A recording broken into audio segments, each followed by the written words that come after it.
എല്ലാവരും AI ഒരു ടൂളാണെന്നാണ് മനസ്സിലാക്കിയിട്ടുള്ളത്. കാരണം എന്താ, ടൂൾ നമുക്ക് ഒപ്റ്റിമൈസ് ചെയ്യാം. ജസ്റ്റ് ലൈക്ക് ഒരു ഹാമർ നമ്മുടെ കയ്യിലുണ്ടാവുന്ന പോലെ നമുക്ക് അത് ഉപയോഗിച്ചിട്ട് ആണി അടിക്കാം, അല്ലെങ്കിൽ മറ്റുള്ള കാര്യങ്ങൾ ചെയ്യാം. ഇങ്ങനെയൊക്കെ നമ്മൾ അസ്യൂം ചെയ്യുന്നുണ്ട്. അപ്പോൾ ജനറലി നമ്മുടെ ഒരു അസിസ്റ്റൻ്റായിട്ട് നമ്മൾ ചെയ്യുന്ന കാര്യങ്ങളിലേക്കുള്ള ഒരു എഫിഷ്യൻസി, ബേസിക്കലി ടൂൾ എന്നുള്ള നിലയ്ക്കാണ് നമ്മൾ AI കാണുന്നത്.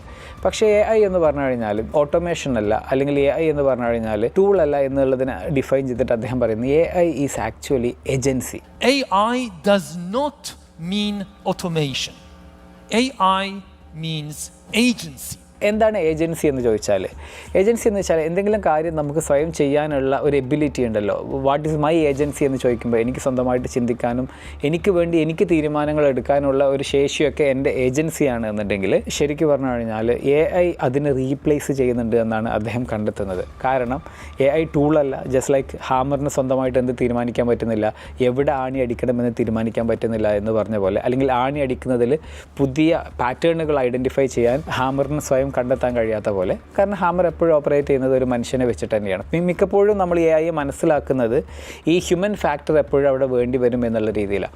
പിന്നെ കുറച്ചും കൂടി അഡ്വാൻസ്ഡ് ആയിട്ടുള്ള ആൾക്കാർ AI മനസ്സിലാക്കുന്നത് AI is equal to automation എന്നുള്ളത്. അതായത് ഇപ്പോൾ നമ്മളൊരു എസ്പ്രസോ മെഷീനിൽ, ഇത് അദ്ദേഹത്തിൻ്റെ തന്നെ എക്സാമ്പിളാണ്, എസ്പ്രസോ മെഷീനിൽ നമ്മൾ സ്വിച്ച് നോക്കി കഴിഞ്ഞാൽ കോഫി വരും. അതാണ് ആക്ച്വലി ഓട്ടോമേഷൻ. അതായത് നമ്മളിവിടെ നിൽക്കുന്നു, ആ ബാക്കിയുള്ള പ്രോസസ്സ്, കോഫി ഉണ്ടാക്കുന്ന പ്രോസസ്സ് ഓട്ടോമേറ്റ് ചെയ്തിട്ട് നമുക്ക് കോഫി ലഭിക്കുന്നു. ഇത് ഈസിയാണ്. ബട്ട് ദെൻ ഇത് ഏജൻസി ആവുന്ന രീതി എപ്പോഴാണെന്നറിയോ?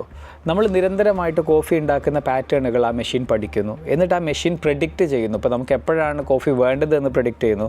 അതുപോലെ തന്നെ ആ മെഷീൻ ഒരു പക്ഷേ നമുക്ക് ഇഷ്ടപ്പെടാൻ ചാൻസ് ഉള്ള പുതിയ ഫ്ലേവറുകൾ പ്രെഡിക്റ്റ് ചെയ്യാൻ കഴിയുന്നു എന്നൊക്കെ ഉണ്ടെങ്കിൽ അത് ആക്ച്വലി അത് ഏജൻസിയിലേക്ക് മാറി. അതായത് നമുക്ക് വേണ്ടി തീരുമാനമെടുക്കുന്നതെന്ന് മാറിയിട്ട് AI നമുക്ക് വേണ്ടി തീരുമാനമെടുക്കുന്നത്. അപ്പോൾ ഇത് വളരെ സിമ്പിൾ അണ്ടർസ്റ്റാൻഡിങ്ങിൽ നമുക്കിതിങ്ങനെ വേണമെങ്കിൽ മനസ്സിലാക്കാം. ബട്ട് ദെൻ ഇവിടെ ഒരു ഫണ്ടമെൻ്റൽ ഡിഫറൻസ് അദ്ദേഹം ചൂണ്ടിക്കാണിക്കുന്നത് എന്താണെന്ന് വെച്ചാൽ, ഹ്യൂമൻസിൻ്റെ ബ്രെയിൻ അല്ലെങ്കിൽ നമ്മുടെ ഇൻ്റലിജൻസ് എന്നൊക്കെ പറഞ്ഞു കഴിഞ്ഞാൽ, ഒന്നാമത്തേത് അത് ബയോളജിക്കലാണ്, അത് ഒരുപാട് ഇമോഷൻ ഡ്രിവൺ ആണ്. അതുപോലെ തന്നെ നമ്മൾ ഇൻ്റലിജൻസ് നമുക്കുണ്ട് എന്നുണ്ടെങ്കിൽ തന്നെ നമ്മൾ ഒരുപാട് കാര്യങ്ങളിലൊക്കെ വൈകാരികമായിട്ട്, അതുപോലെ തന്നെ നമുക്ക് ജീവിതത്തിൻ്റെ ഒരു അർത്ഥമൊക്കെ വേണമല്ലോ. നേരെ മറിച്ച് AIയെ സംബന്ധിച്ചിടത്തോളം AI പാറ്റേൺ ഡ്രിവൺ ആണ്. അത് എഫിഷ്യൻസിക്ക് വേണ്ടിയിട്ടാണ് ഒപ്റ്റിമൈസ് ചെയ്തിട്ടുള്ളത്. മാത്രമല്ല അതിനെ സംബന്ധിച്ചിടത്തോളം അതിന് ഒറ്റ ഗോളേ ഉള്ളൂ. അതിന് നമ്മളെപ്പോലെ അർത്ഥങ്ങളൊന്നും വേണമെന്നില്ല. പകരം അതിൻ്റെ ഗോൾ എന്താണോ, അതിൻ്റെ എന്തിനു വേണ്ടിയിട്ടാണോ അത് ഒപ്റ്റിമൈസ് ചെയ്തിട്ടുള്ളത് അതിനെ മാക്സിമൈസ് ചെയ്ത് പോയിക്കൊണ്ടേയിരിക്കുക. അത് റെലൻറ്റ്ലെസ് ആണ്. അദ്ദേഹം ആക്ച്വലി ഇതിനെ ഏലിയൻ ഇൻ്റലിജൻസ് എന്ന് വിളിക്കുന്നതിൻ്റെ ഒരു റീസണാണ്. കാരണം അത് is optimised for pattern recognition, efficiency and എന്തൊക്കെ ഫ്ലോസ് സിസ്റ്റത്തിനകത്തുണ്ടോ അതിനെയൊക്കെ അത് മാക്സിമൈസ് ചെയ്യാൻ കഴിയുമെന്ന് അദ്ദേഹം പറയുന്നുണ്ട്. ഇതിന് അദ്ദേഹം നല്ല ഒരു എക്സാമ്പിളായിട്ട് കോട്ട് ചെയ്തത് 2016 ആൽഫാഗോ എന്ന് പറഞ്ഞിട്ടുള്ള ഒരു ഗെയിമിനെ ശരിക്ക് ഡീപ്പ് മൈൻഡിൻ്റെ കമ്പ്യൂട്ടർ അന്ന് തോൽപ്പിച്ചു. ഈ തോൽപ്പിച്ച സംഭവം സിമ്പിളാണ്. ഇപ്പോൾ ചെസ്സിൽ ഗാരി കാസ്പറോവിനോ മറ്റോ ഒക്കെ AI പണ്ട് തോൽപ്പിച്ചിട്ടുണ്ട്. AI അല്ല, അന്ന് ജസ്റ്റ് കമ്പ്യൂട്ടർ തോൽപ്പിച്ചിട്ടുണ്ടെന്നൊക്കെയാണല്ലോ പറയുക. പക്ഷേ ഇതെങ്ങനെ ഡിഫറൻസ് എന്താണെന്ന് വെച്ചാൽ AI തോൽപ്പിച്ച വിധത്തിലാണ്.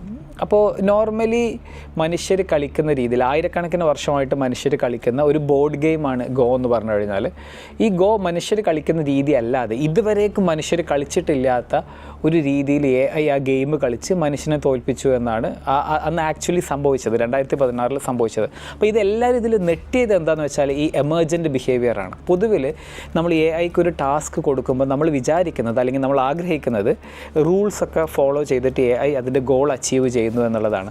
പക്ഷേ AI എന്ത് ചെയ്യുന്നു? വാട്ട് ഇഫ് AI സിസ്റ്റത്തിലുള്ള ഗ്ലിച്ചുകൾ ഐഡൻറ്റിഫൈ ചെയ്യുന്നു, അല്ലെങ്കിൽ നിയമത്തിലുള്ള പഴുതുകൾ ഐഡൻറ്റിഫൈ ചെയ്യുന്നു, അല്ലെങ്കിൽ ഇപ്പോൾ അതൊരു കോഡഡ് എൻവിയോൺമെൻ്റ് ആണെന്നുണ്ടെങ്കിൽ കോഡിലുള്ള ഇഷ്യൂസ് ഐഡൻറ്റിഫൈ ചെയ്യുന്നു. അങ്ങനെ ഇങ്ങനത്തെ ഗ്യാപ്പുകൾ ഐഡൻറ്റിഫൈ ചെയ്തിട്ട് അതൊരു ലൂപ്പ് ഹോളാക്കി മനസ്സിലാക്കിയിട്ട് ഗെയിമിൽ ചീറ്റ് കോഡ് ഉപയോഗിക്കുന്ന പോലെ ആ ലൂപ്പ് ഹോൾ ഉപയോഗിച്ചിട്ട് മാക്സിമം എഫിഷ്യൻസി, ഒപ്റ്റിമൈസേഷൻ, അതാണല്ലോ ഇതിനെ AIയെ സംബന്ധിച്ചിടത്തോളം നേടിയെടുക്കാനുള്ളത്. കാരണം എന്താ, AIക്ക് മീനിങ് ഇല്ല. മീനിങ് നമുക്കാണുള്ളത്. നമുക്കാണ് ജീവിതത്തിന് അർത്ഥങ്ങളുള്ളത്, വൈകാരികതയുള്ളത്. AIക്ക് ഇതൊന്നുമില്ല. AI ഒരു റെലൻറ്റ്ലെസ് എക്സിക്യൂഷൻ, പാറ്റേൺ ബേസ്ഡ് ആയിട്ട് അൽഗോരിതമിക് ഡിസിഷൻ മേക്കിംഗ് എന്നൊക്കെ വേണമെങ്കിൽ പറയാം.